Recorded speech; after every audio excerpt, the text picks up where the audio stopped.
부산의 한 대학교 건물 외벽에 벽돌 수백 장이 갑자기 떨어져 건물 아래에 있던 환경미화원이 벽돌 더미에 깔려 숨졌습니다. 경찰은 목격자와 학교 관계자 등을 대상으로 사고 경위와 추가 붕괴 가능성을 조사하고 있습니다. 산복도로 르네상스 사업에 지난 10년 동안 800억 원의 혈세가 투입됐지만 거점 시설들은 활성화는커녕 곳곳이 문을 닫았습니다. 부산시의회는 종합적인 분석이 필요하다며 검토에 나섰습니다. 민간 사업자가 해운대와 이기대를 잇는 해상 케이블카 사업을 추진하려 하자 부산 지역 시민사회가 강하게 반발하고 있습니다. 시민운동 단체연대는 바다 조망권이 민간 기업의 전유물이 돼서는 안 된다고 주장했습니다. 약국에서 흉기를 휘두르며 약사를 위협한 50대 남성이 경찰에 입건됐습니다. 이 남성은 약국 앞에서 고성을 지르다 조용히 해달라는 약사의 말에 격분해 범행을 저지른 것으로 조사됐습니다. 여러분 안녕하십니까? 헬로티비 뉴스 부산입니다. 지어진 지 25년이 넘은 부산의 한 대학 건물 외벽에 벽돌 수백 장이 갑자기 떨어지며 아래에 있던 이 학교 60대 환경미화원이 그 자리에서 숨졌습니다.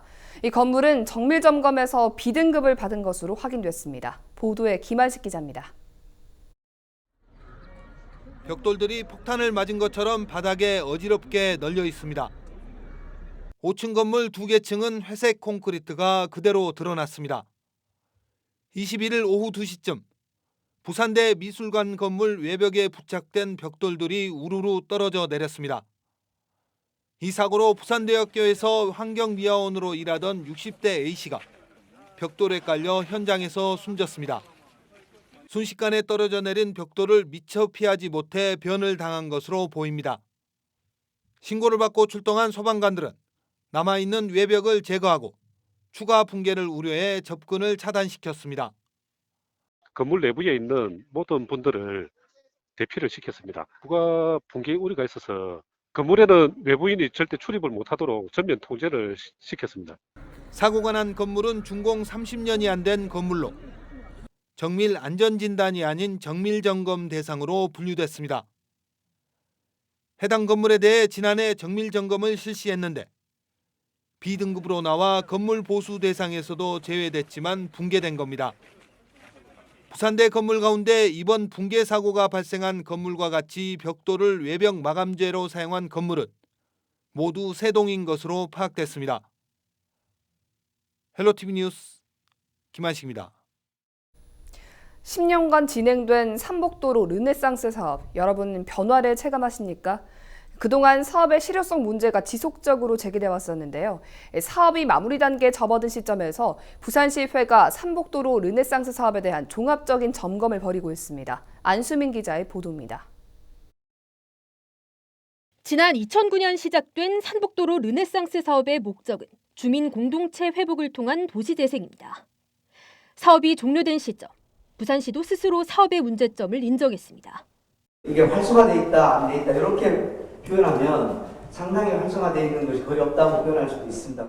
왜냐하면 여기에서 인건비를 만들어내는 건 현실적으로 불가능하고 원래 불가능한 지역이고 10년간 투입된 혈세는 800억 상당. 하지만 사업에 대한 주민 만족도는 30%대에 그쳤고 가장 많은 사업비가 투입된 거점 시설조차 제 역할을 하지 못하고 있습니다. 사실상 수백억을 낭비한 셈입니다. 부산시의회가 도시개발 행정사무조사를 통해 산복도로 르네상스 사업을 재검토하는 이유입니다. 이분들은 계속 여기서 살아야 되는 분들 아닙니까, 그죠? 그러면 자기의 삶의 질이 향상이 되고 교통이 편리해야 되고 여러 가지 정주 여건이 좋아야 되는데 그런 부분이 다 무슨 일로 밀리게 돼 있다는 거죠. 과연 누가 좋아하겠습니까? 아무리 도시재생이 된다 한들. 사업 시행 전 수억 원을 들여 마스터 플랜 용역을 실시하고 중간 평가도 시행했지만 제 역할을 하지 못했습니다. 계속 세금만 투여하실 겁니까? 어쩔 수 없으니까. 지역 주민 역량이 안 되니까. 그럼 그 역량 여기에다가 한번 처음부터 마스터 플랜에 생각을 하셨어야죠. 현장에 한번 가보시기 바랍니다. 저희는 이게 드릴 수 있는 거는 현장과 서류가 내용이 너무 상이하기 때문에 지금 말씀드리는 겁니다. 마스터 플랜하고 실질적으로 적용이 안 되는 부분이 너무 많습니다. 이 전문 결과 지적사항, 시정사항에 안 적힌 부분도 좀 제법 있습니다. 네. 문제가 굉장히 많은 데가 있거든요. 특히 영도에도 지금 한 3군데가 있는데 원도심 도시재생이 주민 만족으로 이어지기 위해 꼭 필요한 것이 머무르고 살 수 있는 여건 조성으로 꼽히는 상황에 부산시도 뒤늦게 보완책을 내놨습니다. 순환형 개발 방식을 저희가 하려고 합니다. 그건 뭐냐면 이제 충분한 그 마을 사람들이 멀리 떠나지 않고 그 마을의 근처에 임대주택에 잠시 들어가서 자기 마을을 정비할 동안에 있다가 그 자기 주택이 정비되면 다시 들어가고 또 거기에 만들어진 임대주택을 가지고 옆에 마을에서 들어오고 이런 방식을 중구, 동구, 서구, 영도구 이론에 좀 전체적으로 산복도로 르네상스 사업은 끝났지만 도시재생 사업은 지속적으로 추진되는 만큼 사업 추진 방식에 대한 재점검도 필요해 보입니다. 그러니까 플랜도 바로 세워야 되고 주민들도 갑자기 협의체를 구성했어야 되고 학습되지 않은 주민들 데리고 어떤 안을 만들어내기보다는 몇 명의 전문가가 급하게 그래서 지금부터 우리가 이제 원도심이든지 뭐 우리가 생각하는 이제 기존 시가지에 대한 기성 시가지에 대한 어떤 도시 재생을 하기 위해서는 그 두 가지 측면을 그러니까 다양성과 지속성을 어떻게 하면 담보할 수 있을까에 대한 부산시의회는 도시재생 사업에 대한 보다 종합적이고 체계적인 점검 시스템을 구축해 산복도로 르네상스 사업에 대한 평가 분석을 다시 진행하고 거점 시설 방치 문제에 대한 해결책 마련을 부산시에 요구했습니다. 헬로티비 뉴스 안수민입니다. 민간 사업자가 해운대와 이기대를 잇는 해상 케이블카 사업을 추진하려 하자 부산 지역 시민사회가 강하게 반발하고 있습니다. 부산의 11개 시민단체가 모인 부산시민운동 단체연대는 21일 입장문을 통해 부산시가 3년 전 민간 사업자의 해상 케이블카 사업을 경제성과 환경성, 안전성 등 분석 결과를 바탕으로 반려했는데 사업자는 여전히 근본적인 문제 해결 방안을 제시하지 않고 있다며 사업 추진의 정당성을 잃은 해상 케이블카 사업을 반대한다고 말했습니다. 시민운동 단체연대는 케이블카를 타기 위해 만성 차량 정체 지역에 관광객이 몰려 교통 대란이 우려되고 환경 훼손과 난개발이 이뤄질 것이라고 주장했습니다. 또 부산 시민들이 누려야 할 광안리 바다 조망권을 민간 기업의 전유물로 전락하게 할 수는 없다며 사업 반려를 촉구했습니다. 32년 만에 추진됐던 낙동강 하구뚝 수문 시범 개방이 연기됐습니다. 당초 낙동강 하구뚝 시범 개방은 20일 밤 9시 30분으로 예정됐었지만 부산시는 여러 가지 이유로 개방 일정이 연기됐다며 주민들과 충분한 대화를 거친 뒤 다시 일정을 잡을 것이라고 밝혔습니다. 부산시와 수자원공사 등은 낙동강 하구뚝 운영 개선과 생태 보건 방안 연구 용역 중 하나로 시범 개방을 추진해왔는데 농민들은 농업용수로 쓰이는 낙동강에 바닷물이 유입되는 데다 농번기 때 시범 개방을 계획하고 있다며 반발해왔습니다. 해운대구는 지난해 도시재생 뉴딜 사업에 선정된 반송 이동의 사업 추진을 위한 협의체를 발족했습니다. 협의체는 공동체 활성화와 주거복지 향상, 상권화 등 3개 분과 46명의 회원으로 구성됐으며 매달 정기회의를 통해 주민 참여를 돕는 다양한 활동을 펼칠 예정입니다. 해운대구는 반송 이동 도시재생 뉴딜 사업으로 오는 2022년까지 180억 원의 예산으로 문화로 소통하는 계속 살고 싶은 반송동 사업을 추진할 계획입니다. 전국 곳곳의 전통시장에서 청년몰 사업이 진행되지만 정부 지원이 끝나면 문을 닫는 사례가 많습니다. 그래서 실패 사례다 이런 지적들도 나오고 있는데요. 올해도 역시 청년 상인들은 전통시장으로 유입하기 위한 사업들이 시행됩니다. 젊은 세대가 오지 않으면 전통시장을 살리는 것은 불가능하기 때문이라는 판단입니다. 차선영 기자가 보도합니다. 부산의 번화가인 서면 중심가에 위치한 서면 전통시장. 유동인구가 많지만 젊은 층이 주변 대형 백화점과 마트를 이용하면서 시장은 점차 활기를 잃어갔습니다. 상인 번영에는 젊은 소비층의 유입을 위해 청년몰을 조성했습니다. 1년이 된 서면시장 내 청년몰 온나. 소수를 위한 요리를 계속 공부를 하고 뭐 그런 일을 하다가 대중한테 뭐 어떤 대중 요리를 하고 싶어서 왔는데 세금이나 아니면 장사나 이런 거에 관한 강의들을 많이 들었어요. 다양한 먹거리로 입소문이 나면서 손님들의 발길이 이어지고 있습니다. 침체됐던 전통시장이 활기를 찾으면서 상인들도 반응이 좋습니다. 좀 많이 좀 못했죠. 우리 시장에 이제 새로 이제 리모델링도 좀 하고 청년몰도 들어오고 그래 하니까 조금 좋아졌어요. 장사기가. 지난해 청년들을 전통시장으로 유입하기 위해 투입한 예산을 보면 청년몰 조성과 활성화, 확장을 위해 117억여 원이 투입됐습니다. 대학 협력과 창업, 도약 지원에도 상당 부분 지원됐습니다. 올해는 지원 규모는 줄었습니다.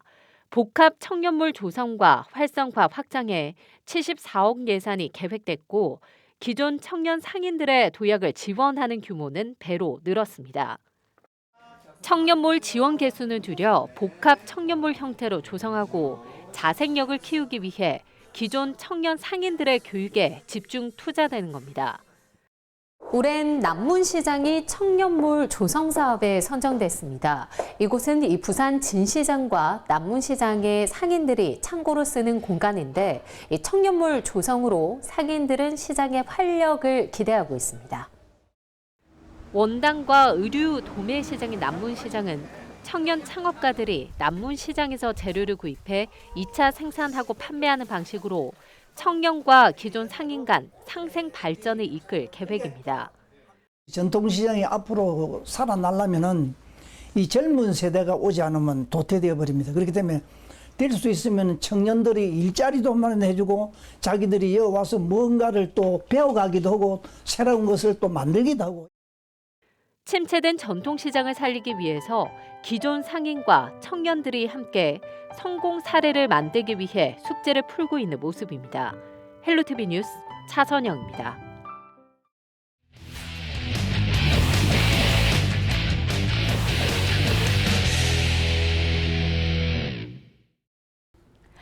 부산체육의 성장을 위한 기획보도 달려라 부산체육의 김현정입니다. 네, 부산의 남자 핸드볼 초등부를 대표해서 전국 소년체전에 출전하는 팀이 있습니다.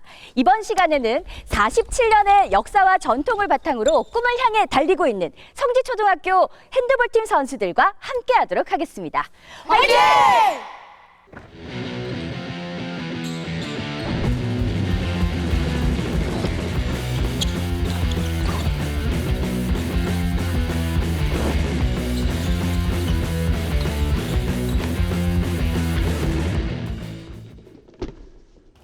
(1972년) 창단한 성지초등학교 핸드볼팀은 부산 핸드볼의 꿈나무들이 성장해가는 곳입니다.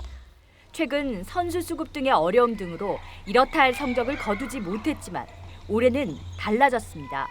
우수 선수 발굴에 힘을 쏟은 결과 탄탄한 팀으로 성장하게 됐고 올해는 오는 25일부터 시작되는 전국 소년체육대회에 도전장을 내밀고 있습니다. 작년 하반기 때부터 좀 우수 선수를 많이 영입을 해서 지난 4월에 전국 종별 핸드볼 선수권 대회에서도 예상치 못했었는데 준우승까지 하게 되었고 이번 전국 소년체전에서도 금메달을 목표로 하고 있는 상황입니다. 지난해 12월 스카우트된 김민호 선수는 핸드볼 입문 5개월이지만 168cm의 큰 키와 탁월한 운동 감각을 바탕으로 팀의 오른쪽 공격을 맡고 있습니다. 또한 우리나라 핸드볼 체육 영재로도 선발돼 큰 기대를 모으고 있습니다. 핸드볼 시작한 지 5개월밖에 안 됐는데 핸드볼 영재로 뽑혀서 너무 신기하기도 하고 책임감이 느껴졌습니다. 채용 영재로 뽑혔으니까 이번 소년체전 때 40골을 목표로 꼭 우승하고 오겠습니다. 신예찬 선수는 지난 전국 종별 핸드볼 선수권 대회에서 한 골차 준우승을 차지하며 골키퍼로서의 책임감을 다시 한번 되새겼습니다. 신 선수는 팀의 보탬이 되기 위해 더욱 경기에 집중하고 있습니다. 이번에는 우승을 하려고 노력하고 있습니다. 저번 때는 1점 차로 제가 못 막아서 졌는데 이번에는 한 골이라도 더 막아서 팀에게 도움을 주고 싶어요. 팀의 주장이자 중앙 공격을 책임지고 있는 장승민 선수는 초등학교 3학년 때부터 핸드볼에 입문해 팀에서 제일 오래된 구력을 가지고 있습니다. 장 선수는 팀 분위기를 살려 후회 없는 경기를 펼치겠다는 각오입니다.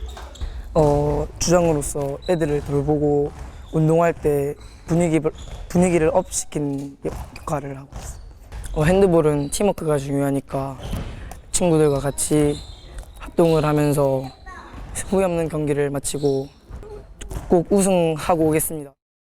남자 핸드볼팀의 열정적 행보에 신정초등학교에는 여자 핸드볼팀까지 구성되며 부산 핸드볼의 저변 확대에 앞장서고 있습니다.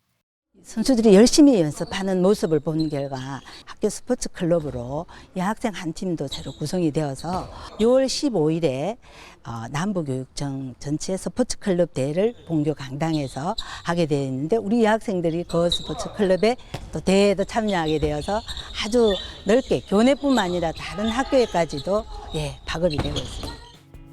창단 47년의 역사와 전통.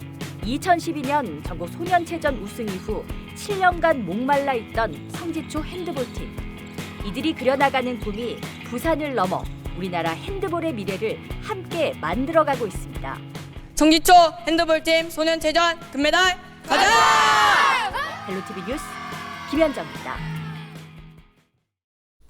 약국 앞에서 욕설을 하며 떠들다 조용히 해달라는 약사에게 흉기를 휘두른 50대 A씨가 경찰에 붙잡혔습니다.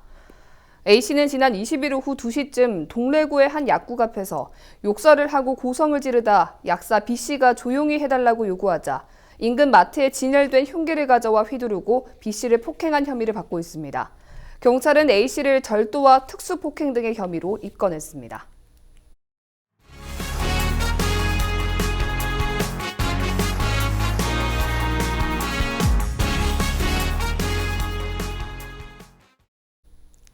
벌써부터 초여름 더위입니다. 다른 지역은 이미 낮 기온이 30도를 넘는 지역도 있었지요.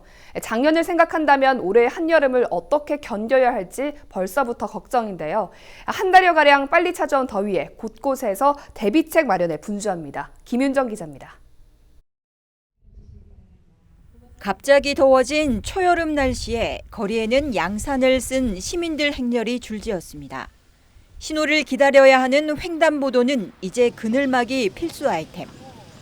단소매 티까지 꺼내 입었지만 더위엔 시원한 물줄기를 내뿜는 분수대가 최고입니다. 오늘 날씨가 갑자기 더워져서 미세먼지도 없고 해서 산책 나왔습니다. 아이들과 함께. 빨리 찾아온 더위에 햇빛에 마른 가로수 관리도 비상입니다. 살수차가 동원돼 가로수 물주기가 한창입니다. 꽃과 식물에도 듬뿍 물을 줍니다. 최근에 낮 기온이 24도 이상 올라가면서 6월 수준의 더위를 보이고 있는데요. 이번 달은 평년보다 기온이 높을 것으로 예상이 됩니다. 지난해 유례없는 폭염에 온열 질환으로 2명의 사망자가 발생한 부산. 부산시는 올해 폭염 대책 기간을 한 달여 앞당긴 5월 20일부터 9월 20일까지로 지정했습니다. 특히 올해는 무더위 쉼터 연장과 휴일 운영은 물론 취약계층을 대상으로 주요 무더위 쉼터에는 순환 냉방버스 운영을 확대한다는 계획입니다. 5월 20일부터 폭염 대책 기간이기 때문에 특교세 가지고 이제 뭐 셔틀버스하고 안에 이제 간식하고 물하고 이렇게 해서 운영을 할 예정입니다. 빨리 찾아온 무더위, 지자체별 폭염에 대비한 다각적인 방안 마련도 서둘러야겠습니다. 티브로드 뉴스 김윤정입니다. 요즘은 대부분 인터넷이나 대형 서점에서 책을 사게 되는데 지역 곳곳에서 독립서점도 많이 운영되고 있습니다. 오히려 이 독립서점을 즐겨 찾는 분들이 늘어나는 분위기인데요. 독립서점이 늘어나는 것은 반길만한 일이지만 수익 같은 현실적인 고민도 하지 않을 수 없습니다. 공희철 기자입니다.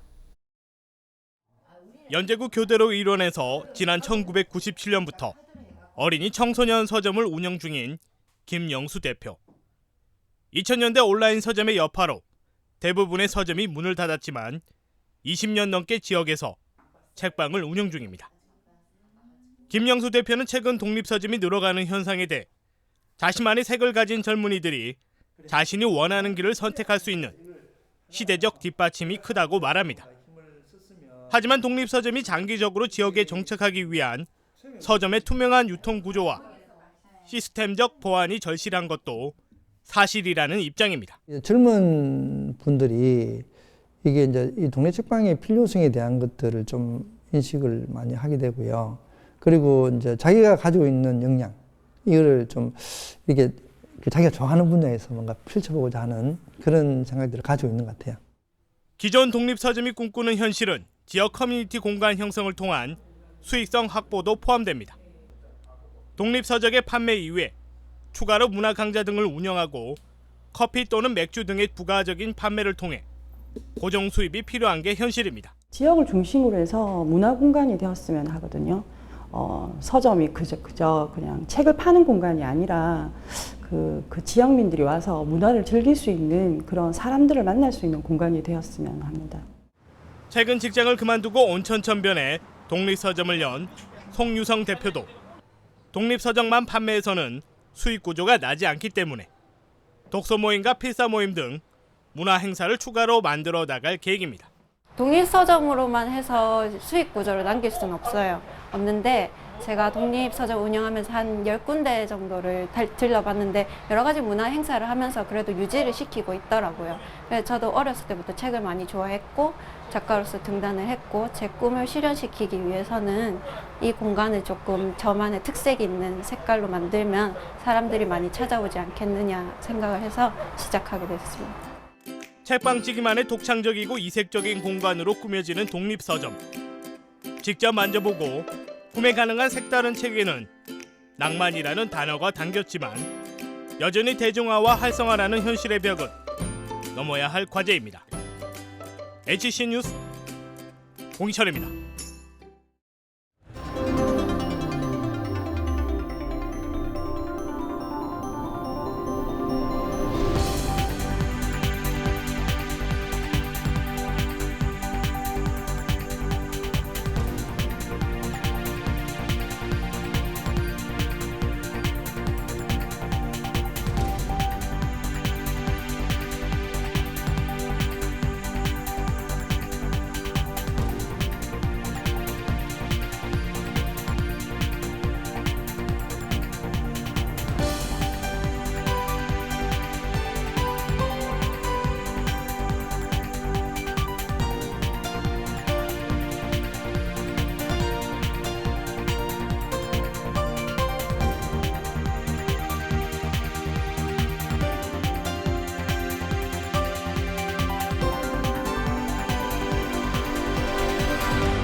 우리 지역 인사동정입니다. 정미영 금정구청장은 저녁 6시 30분 금사 회동동 도시재생대학 2기 개강식에 참석합니다. 최영욱 동구청장은 오후 2시 부산마을관리 사회적 협동조합 개소식에 참석합니다. 서은숙 부산진구청장은 오전 10시 10분 사랑의 열매 차량 지원 사업 전달식에 참석합니다. 윤종서 중구청장은 오전 10시 와치골 한마을 어울마당에 참석합니다. 홍순원 해운대 구청장은 신라스테이에서 열린 혁신 워크숍에 참석합니다.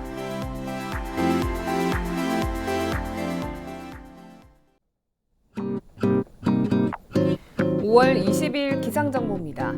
22일 수요일 부산 지역 아침 최저 기온 16도, 낮 최고 기온 24도 예상됩니다. 부산은 바람이 약간 강하게 불겠습니다. 전국 날씨입니다. 22일 아침 최저 기온 서울 13도, 경남 13도, 부산 16도 나타내겠고요. 낮에는 서울 25도, 경남 26도, 부산 24도 보이겠습니다. 전국이 맑겠고요. 해안 지역에는 바람이 강하게 불겠으니 시설물 관리와 안전사고에 유의하시기 바랍니다. 바다 날씨입니다. 모든 해상 맑은 가운데 바다 물결 0.5에서 1m로 비교적 잔잔하게 일겠습니다. 주간 날씨입니다. 이번 주 내내 맑은 날씨가 예상되고요. 다음 주 월요일에 비 소식이 있습니다.